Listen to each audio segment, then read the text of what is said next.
Hi, beautiful souls. Today you're about to dive into a story of love, heartbreak and second chances, a tale that will pull at your heartstrings and stay with you long after the last word. Thank you for being here to experience it with me. So let's begin. The Miami skyline glowed like a jeweled crown, stretching endlessly in the night. But inside the 42nd floor penthouse of the Wilson Tower, everything looked dead. Lights were off, curtains half drawn, papers scattered. A broken glass glimmered in the corner beside a toppled bottle of bourbon. And on the cold marble floor sat Nicholas Wilson, once the untouchable king of a billion-dollar tech empire, now slumped with his back against the kitchen wall, shirt open, eyes bloodshot, fingers trembling around a knife. His phone lay shattered beside him. Another betrayal. Another call confirming it. Another headline dragging his name across the world like blood in water. Minutes earlier, his board had voted to suspend him. His investors walked away. His secret data breach, an attack that wiped out billions in assets and exposed confidential information, was plastered across every news channel. His entire empire was crumbling, and for the first time in his adult life, he truly believed he had nothing left. He raised the knife to his wrist. His breath hitched, his eyes shut. Silence stretched across the penthouse like a grave. Until Mr. Nicholas? A soft voice echoed faintly from the living room. He froze, confused, because Patricia never came at night. Patricia Mark, the woman who had been more of a mother than his own, never stepped inside unless he asked her to. She had raised him from the age of 8, when his real parents traded parenting for boardrooms, and she knew when to stay away. But tonight she must have sensed something. She always did. He heard her shuffle inside, muttering to herself as she picked up his scattered laundry. Dear God, he didn't even switch on a single light. This boy. Nicholas squeezed his eyes shut. Of all nights, he didn't want her here. Didn't want her to see him like this, broken, undone, shivering like a man begging for mercy. But he didn't have the strength to answer. Didn't have the courage to speak. Didn't have the will to hide the knife. Footsteps approached. But then another voice. Younger, sharper, gently scolding, Mama, I told you to stop doing this late-night work. This is not necessary. Let's go. Nicholas blinked. Sharon, Patricia's daughter. He had seen her only twice, both times in passing, quiet, respectful, always in simple jeans and sneakers, with an effortless beauty that didn't need presentation. She carried her intelligence like a second skin. Anyone could see it in the way her eyes scanned a room. She was 29 or 30, he wasn't sure. A tech graduate, he thought. Miami State. Not Ivy League. Not somewhere high profile. Not someone he expected to ever see in his penthouse. Let's finish quickly, Patricia whispered. Nico is not in a good place tonight. He lost his company, Sharon said softly. I saw the news alert. Patricia sighed, motherly, worried. This boy, as he was raised in glass towers, he doesn't know how to fall. Their voices retreated toward the guest hallway. Silence returned. Nicholas lifted the knife again. He was ready. He was so tired. But before the blade touched his wrist, the front door clicked shut. Patricia had left. Sharon had left with her. And Nicholas was alone again. He exhaled shakily, placed the point against his skin, and stop. The voice wasn't imagined. Sharon burst through the kitchen doorway like she had been running. She had come back. For what reason, he didn't know. To grab something? To check on him? Or because some instinct told her to turn around? She froze at the sight before her. Nicholas collapsed on the floor, knife against his wrist, tears streaked down his face, a half-empty bourbon bottle beside him. She inhaled sharply. Oh my God, he looked up, pupils unfocused. Give me a second, he slurred. Just go. But she dropped her bag with a thud and rushed to him. No, she whispered fiercely. I'm not leaving. He flinched as she knelt in front of him, gripping his wrist with both hands. Her touch was warm, firm, sure. Let me go, he choked. I don't want. Sharon, please. You're not dying tonight, she said. Her voice steadied despite the tremor in her breath. Not like this. Not alone. And not while I'm here. He struggled weakly, but she held on.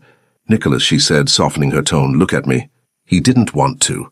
He didn't want her to see the humiliation in his eyes. But she touched his cheek gently, guiding his gaze upward. And when he looked into her warm brown eyes, something in him cracked. He sobbed, harsh, broken, guttural.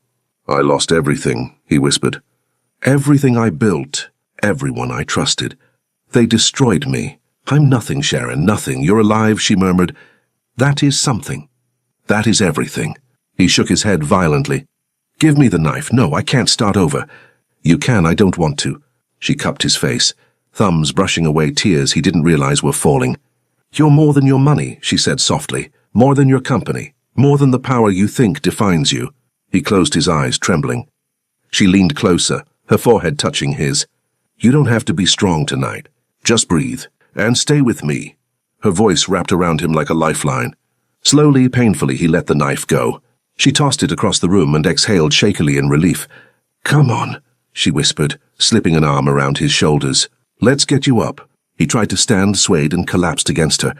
She didn't flinch. She held him, really held him, like she had known him her whole life. She guided him to the bathroom, turned on the shower till it ran warm, and sat him on the edge of the tub. He stared at her in disbelief. You should leave, he muttered. This isn't your problem. She knelt, wiping the bourbon from his jaw with a washcloth. It became my problem the moment I saw you trying to hurt yourself, she said softly. I don't walk away from people who are breaking. He swallowed hard. He wasn't used to kindness, especially not now, especially not from someone who owed him nothing. After cleaning him up, she helped him drink water, guided him back to the living room, and sat with him on the floor, her back against the couch, his head resting on his knees beside her. They didn't talk. They didn't need to. The silence between them was strangely soft. Minutes passed, maybe hours. Finally, with a shaky breath, he whispered, Thank you. She gave him a small, gentle nod. Eventually, exhaustion pulled him under. He drifted asleep with his head resting near her thigh, breathing uneven but alive. Morning light poured into the living room. Sharon sat beside him still, legs crossed, laptop open on her lap. She hadn't left. Nicholas stirred. Embarrassed the moment he realized where he was and who was beside him. I'm sorry, he said quietly, pushing himself up. You shouldn't have seen any of that. I'm glad I did, she replied. Otherwise you wouldn't be here. He looked away, shame tightening his throat. She closed her laptop. Before you spiral again, can I ask you something? He nodded stiffly. Your system didn't crash on its own, she said calmly. Someone sabotaged it. He scoffed. Impossible, I had the best tech experts money could buy. And yet, she said, raising a brow, one breach took down the entire empire. He frowned. She pushed the laptop toward him. Encrypted anomalies filled the screen. Lines of code highlighted. Backdoor entries exposed. Timestamps showing the exact moment the betrayal occurred. This isn't an accident, she said softly. Someone did this to you. On purpose. He stared at her, confused, a little shaken. How do you even know this? He whispered. She shrugged lightly. I studied cybersecurity. I analyzed systems for fun. Your security was good, but not as good as you thought. He blinked. She held his gaze steadily. No fear, no hesitation, just quiet intelligence. And in that moment, he realized something startling. The young woman he had dismissed the night before, the woman he had nearly died in front of, the woman who saved his life, was the only person alive who could save his company, too. He whispered, Sharon, what exactly did you just find? She looked back at the screen, eyes narrowing. Proof, she said. Proof that someone you trusted betrayed you. And Nicholas Wilson felt the first spark of something he hadn't felt in months. Hope. Morning sunlight streamed through the penthouse windows, painting soft gold across the marble floors. Nicholas sat on the edge of the sofa, hunched forward, elbows on his knees, staring at the open laptop Sharon had placed on the glass table. The caffeine from the untouched coffee she had made for him earlier had already gone cold, but he had not moved in 10 full minutes. His eyes were locked on the code, thousands of lines, dozens of entries, each revealing something darker than the last. Sharon sat beside him barefoot, legs folded beneath her, her presence unexpectedly calming in the chaos of his unraveling life. She pointed at the timestamp with her index finger. This right here, she said softly, is the script that started everything. His jaw tightened. This came from inside the company. Yes, she whispered, and someone who had access to your core system. Not an outsider, not a hacker, someone in your circle. He dragged a hand through his hair, fingers trembling. My circle was less than 15 people. Then it's one of the 15, Sharon replied, voice steady but gentle. Someone close. He exhaled sharply, the sound breaking halfway. Betrayal already hurt, but betrayal from someone within his inner world. That was a different kind of knife. Sharon watched him quietly. She did not push. She did not tell him to be strong. She just stayed. Last night, he said slowly, I thought I had nothing left. She turned to him. You were in pain. That's an excuse, he muttered. No, she corrected, voice soft but firm. That's human. He looked at her, surprised by her gentleness. The stubborn part of him wanted to argue, but the truth was he did not have the energy to pretend he was fine. How long did you stay here? He asked. All night. He blinked. Why? She held his gaze, no hesitation, no embarrassment. Because you needed someone to stay. The words hit him harder than anything he had heard in months. They spent the next hour digging deeper. Sharon typed quickly, moving through lines of encrypted code like someone who had lived inside computer systems since birth. Nicholas found himself watching her more than the screen, her concentration, the way her eyebrow arched slightly when something did not make sense, the faint crease in her forehead as she scanned deeper. How did you learn all this? He asked. Sharon shrugged. I didn't have expensive tutors or a famous last name. Just tech group, midnight coffee, and a whole lot of determination. He stared at her. He, born into privilege, had spent millions building a team he believed unmatched, yet the woman who cracked the impossible sat beside him in a simple black t-shirt, unbothered by the chaos he was drowning in, hair pulled into a loose bun, skin glowing softly in the morning light. Nicholas swallowed. You're extraordinary. She paused, fingers hovering above the keyboard. I'm just good at what I love. No, he said quietly, you're extraordinary. Her cheeks warmed, and she looked back at the screen to escape the intensity of his gaze. Hours passed. Together they uncovered the pattern, a backdoor planted months earlier, used strategically over time to destabilize the entire system. It's someone with long-term access, Sharon murmured. Someone who knows the architecture of your codebase. Someone patient. Someone I trusted, Nicholas said, the bitter taste rising in his throat. Sharon studied him carefully. Do you have a name in mind? He did not answer, not immediately, but his silence told her enough. As evening approached, Nicholas walked to the balcony for air. Miami's warm breeze brushed over his skin, fragrant with salt water and humidity. His empire, the Wilson Tower, stood tall but silently wounded behind him. Sharon joined him quietly, stepping outside on bare feet again, leaning against the railing just a few inches from him. You don't look okay, she said softly. I'm not. You don't have to pretend with me. He turned to her, genuinely confused. Why are you doing this? Doing what? Helping me, staying, caring. His voice cracked. You didn't have to. She looked at him. Not as the billionaire, not as the CEO, not as the man whose name commanded rooms and deals, but as a person. My mother raised me to help people who are hurting, she said quietly. You are hurting more than anyone I've ever seen. His throat tightened. And, she added, her voice lowering, everyone deserves at least one person who doesn't walk away when things fall apart. Nicola closed his eyes briefly. Those words hit a place in him he had buried for decades. My parents never stayed, he murmured. Not once. They didn't even come when I launched my first company. Sharon turned fully toward him, face softening. You grew up alone. Except for Patricia, he admitted. She was everything. She still is, Sharon said with a small smile. He glanced at her, a faint ache forming in his chest. You and your mother, you're the only people who've shown me kindness in years. Sharon's expression softened further. I'm not showing you kindness, she said quietly. He frowned. Then what are you doing? I'm showing you humanity, she whispered. Something you forgot you deserved. The words knocked the breath out of him. No employee had ever spoken to him like that. No partner. No friend, because he did not have many. But Sharon was not afraid of him. She was not intimidated by his status or his fall. She saw him, messy, ruined, bleeding on the inside, and still chose to stay. He swallowed hard. You don't know what this means to me. She looked out at the skyline, voice soft. I don't need to. It's enough that you're trying. He wasn't sure he was. But the way she said the word made him feel like maybe he could. Later that night, they sat at opposite ends of the sofa, laptops open, screens glowing in the dim room. You need to sleep, Sharon murmured. Can't. What if I stay working with you until your mind slows down? He smiled weakly. You don't have to babysit me. She lifted an eyebrow.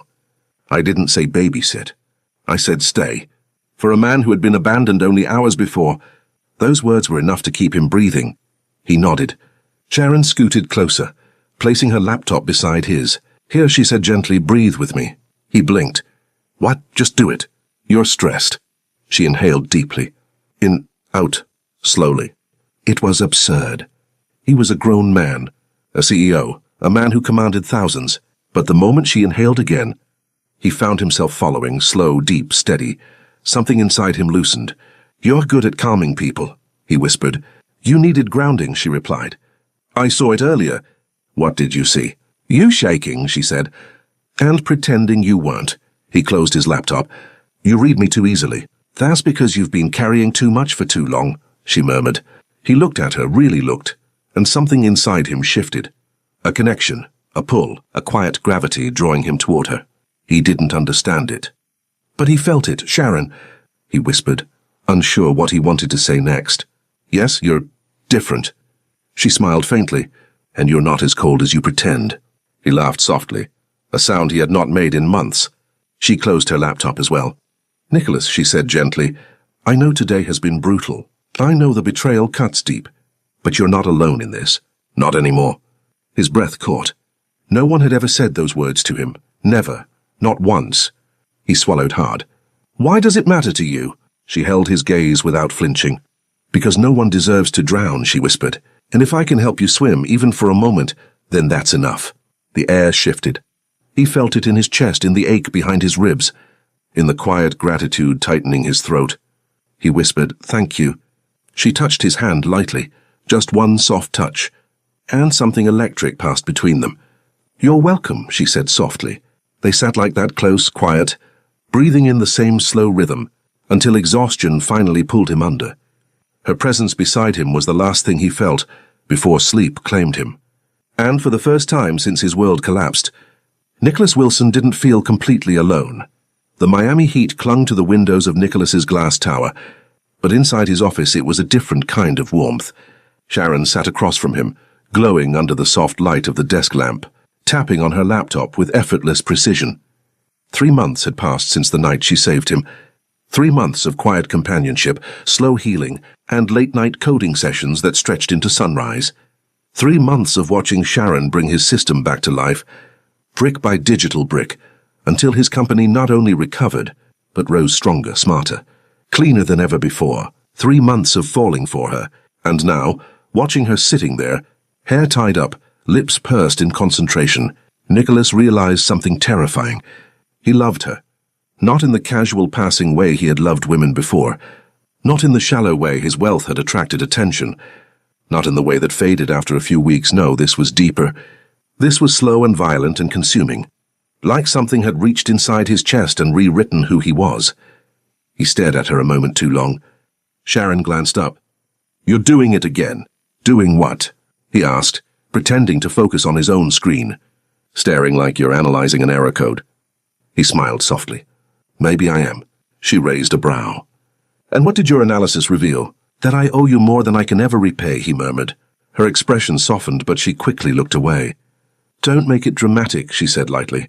"You did all the heavy lifting. You rebuilt my company," he said, voice low. "You rebuilt yourself," she countered. He swallowed hard. Later that night, after Patricia brought dinner and left them with enough food to feed an entire boardroom, Nicholas watched Sharon pack her laptop into her bag. "Are you leaving early?" he asked. "It's 10:45 p.m., Nicholas." "Right," he said, cheeks warming. "I forgot what normal hours look like." She slung her bag over her shoulder. "You'll be okay?" He nodded, but something in him tightened. He didn't want her to leave. Not tonight. Not when everything inside him felt too full, too tangled, too loud. He stood abruptly. "Sharon." She paused at the door and turned. The way she looked at him, patient, warm, unafraid, made his next words shake. "There's something I need to tell you," he said. She stepped closer, concern in her eyes. "What's wrong?" His throat felt tight. Too tight. He had negotiated billion-dollar deals, confronted investors, survived being dragged through international headlines. But confessing to Sharon Mark, he felt 18 again, nervous, clumsy, bare, human. "I'm in love with you," he said quietly. Silence slammed into the room like a gust of wind. Sharon blinked, once, twice. "Nicholas," she whispered, almost pained. It's not sudden," he said quickly. "It's been months. I fought it. I tried to hide it. I tried to pretend you were just my savior, my teammate, my partner. But you're more than all of that." She looked away, pulse flickering in her neck. He stepped closer, voice soft but trembling. "You showed me what kindness feels like, what honesty feels like, what life feels like outside of power and money. When I'm with you, I'm not the ruined billionaire. I'm just me. Her eyes glassed over, but she shook her head. Nicola, I can't be that for you. He froze. Why? She whispered. Because, she said, voice shaking, you're rebuilding your life. You're healing. You're vulnerable. You're still hurting. And I won't let myself be the woman you latch onto, because I happened to be standing there when everything fell apart. His heart cracked. I'm not latching onto you, he said, trying to stay steady. I love who you are. Not just what you did, Nicholas. She exhaled shakily. You don't understand. You're the CEO of a billion-dollar company again. And you're Sharon, he said firmly, stepping closer. The most brilliant woman I've ever met. Her lashes fluttered, but she still shook her head. I can't risk it, she whispered. I can't risk losing myself in someone who's still figuring out who he is. He swallowed. The rejection landed softly but painfully. Okay, he murmured, voice barely audible. I hear you. Her eyes softened with guilt. But I need you to know, she added, that I care about you deeply. I just can't cross that line. He nodded slowly, forcing a breath past the ache in his chest. Good night, Nicholas, she whispered. He watched her walk to the elevator. Watched the doors close. Watched everything inside him shatter with quiet dignity. But Nicholas Wilson had never been a man who gave up easily.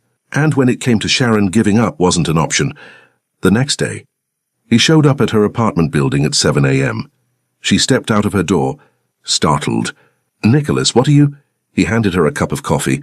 Double caramel latte, he said softly. 2 pumps. Extra foam, no sugar. Like you like it. Her lips parted. You don't have to do this, she said. I want to, he answered. He did it again the next day, and the next, and the next. But he never pressured her, never begged, never crossed a boundary. He just showed up, quiet, gentle, consistent. At work, he left handwritten notes on her desk. Thank you again for everything. Hope today feels light. You make the world better just by existing. Sometimes she rolled her eyes. Sometimes she smiled without meaning to. But every note softened something in her. One afternoon he appeared at her favorite coding cafe, silently sitting across the room, working with headphones on. He didn't interrupt. He didn't hover. He just wanted to be near her. Sharon found her heart betraying her, in moments she didn't expect, watching him laugh with the cafe barista, watching him push his hair back when he concentrated, watching him carry responsibility with a new, humble softness she had never seen in a billionaire before. She tried to fight it. She tried to stay guarded. But Nicholas Wilson was persistent in the most gentle, respectful way possible. He didn't chase, he stayed. And that was far more dangerous. 2 weeks later, on a crowded Saturday afternoon, Sharon crossed a busy Miami plaza on her way to buy groceries. People were everywhere, kids running around fountains, couples taking photos, music blasting from a street performer. She blended into the crowd effortlessly, until the music stopped, until murmurs started rising, until every head turned toward the center of the plaza. Sharon's heart skipped, because standing on top of the fountain ledge, hair wine-tossed, shirt slightly wrinkled, face flushed with nervous courage, was Nicholas, holding a microphone from God knows where. Oh no, oh no. Her stomach dropped. Nicola, what are you doing? She whispered under her breath. People gathered, phones came out, and Nicholas, who had once been the coldest, most controlled man in Miami, lifted the microphone to his lips.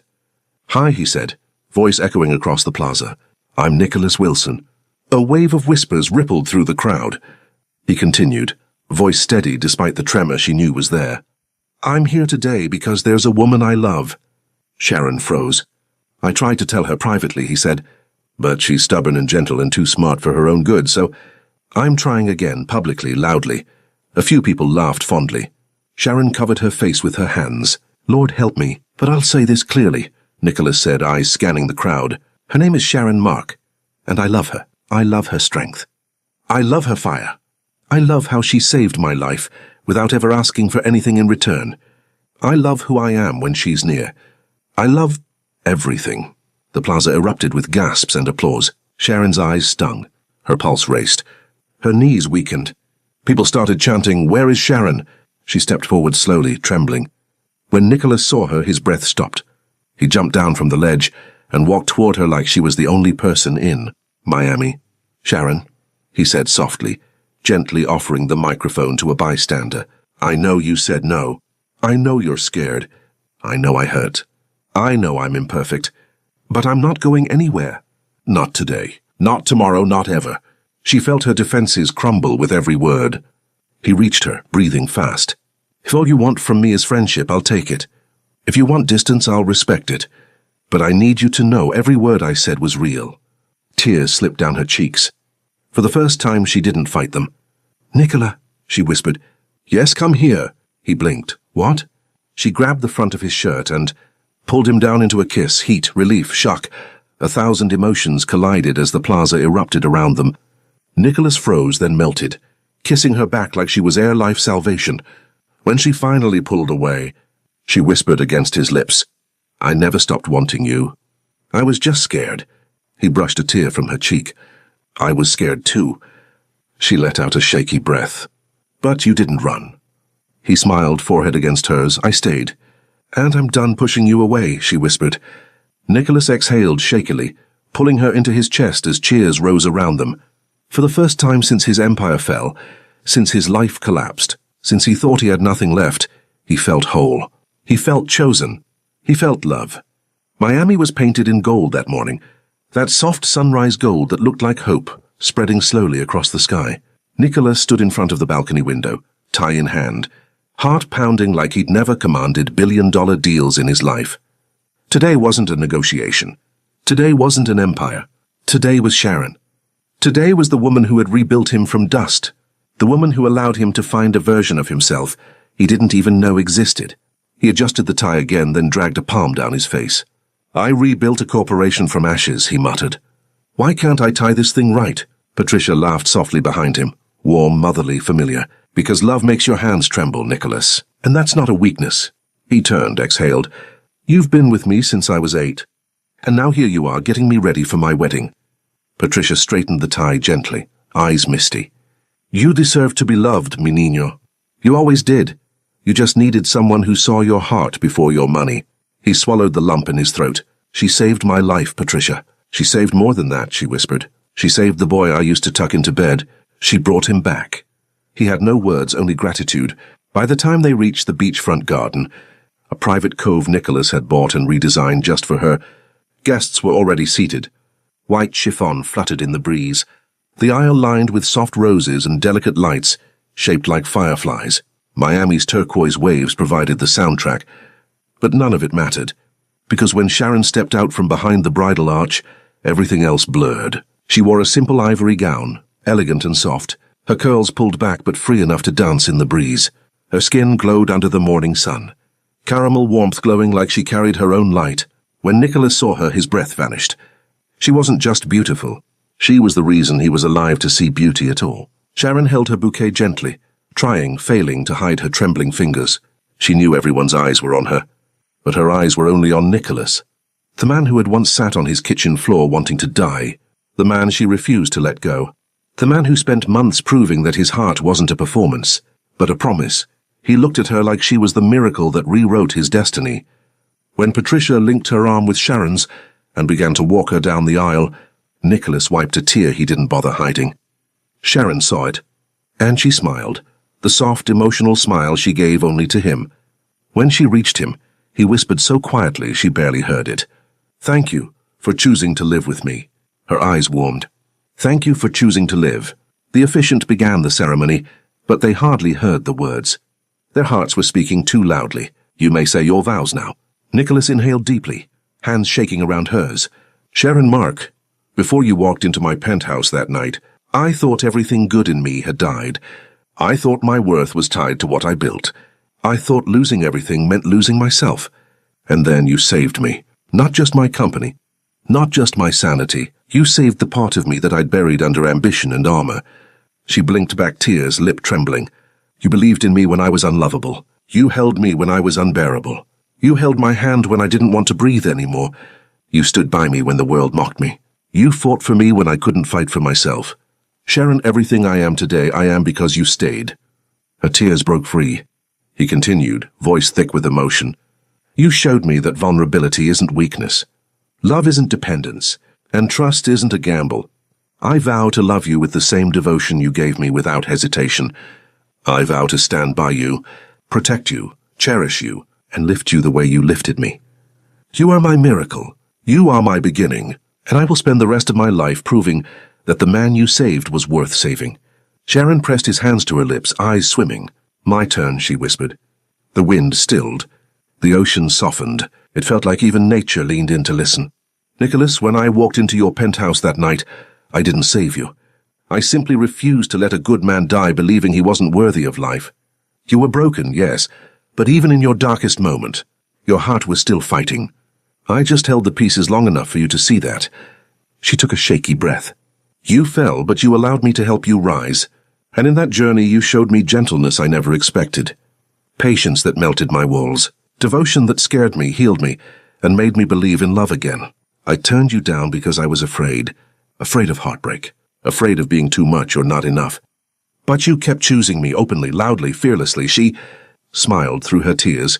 You taught me that love isn't supposed to be quiet. It's supposed to be honest, persistent, and warm. So I vow to choose you, every day, every storm, every victory.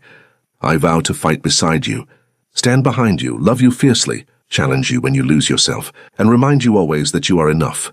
You've always been enough. A few sniffles echoed among the guests. Even Nicholas looked like he was 1 second from falling apart in her arms. The officiant smiled tenderly. Rings? Patricia handed them over herself, hands trembling with joy.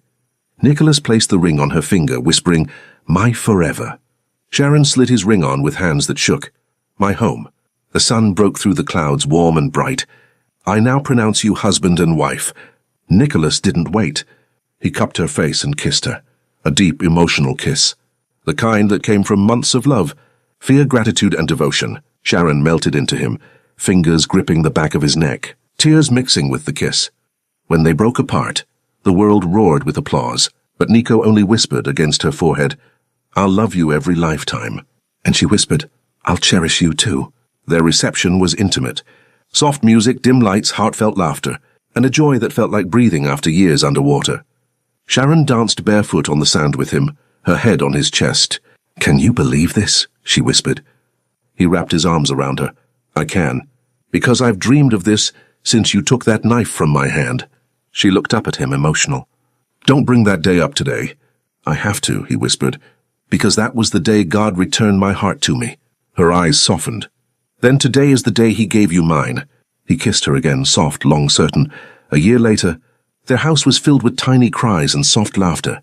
Their twin babies, a boy and a girl, slept in their nursery, decorated in soft creams and sky blues. Sharon swayed gently with their daughter in her arms, while Nicholas rocked their son in his.